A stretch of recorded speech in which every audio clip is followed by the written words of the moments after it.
Take my life and let it be consecrated. Good day, everyone. Welcome to today's Saturday, May 10, 2025.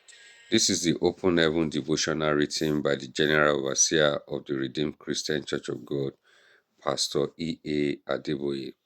Today's topic, God's call. Memorize. Let every man abide in the same calling wherein he was called. 1 Corinthians chapter 7 verse 20. Bible reading 2 Chronicles chapter 26 verse 3 to 21. I encourage our listeners to read that. Message. Many people believe that God only call individual into pulpit ministry. This is untrue. If God only calls people to serve him on the pulpit, then it means that he is leaving other important areas of life to the devil. Every believer has a call in one area of life or the other. In the Bible, we see God calling people into government. Joseph was called into leadership, and his obedience preserved the lives of his people. Genesis 45 verse 7. Daniel was also called to shine God's light into the government of idolatrous Babylon, and he obeyed. He served under several kings and fulfilled his calling to reveal the power and presence of God through his role in the government. Daniel chapter 6 verse 25 to 28. Also, Nehemiah was called into the office of a priest. He was called to rebuild the wall of Jerusalem, and he did this joyfully. Nehemiah chapter 2 verse 1 to 5. Esther stayed at her duty post in the government house before God called her into the influential position of the queen in the palace. Esther chapter 2 verse 16 to 17. Our submission to God saved the life of the Jew when Haman, the enemy, plotted to destroy them. Esther chapter 7. God also called people into business. Lydia of Thyatira was a seller of purple and expensive clothes worn by kings and queens.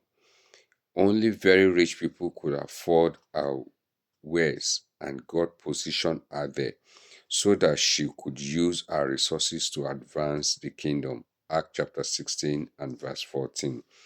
God called people to serve in different areas of life. Do you know the area he has called you into? People who live or move outside their places of calling will struggle because they have set themselves against God's purpose for their lives. In 2 Chronicles chapter 26, 16 to 21, the Bible tells us about King Uzziah, who desired to operate in another office that God did not call him into. As Israel king, he enjoyed God's grace and favor until he decided to operate in the office of a priest. He went into the temple and burned incense and did not return the same way.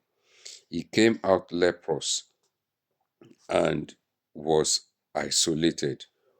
Whenever people operate in places God has not called them into, they become isolated from His grace and provision.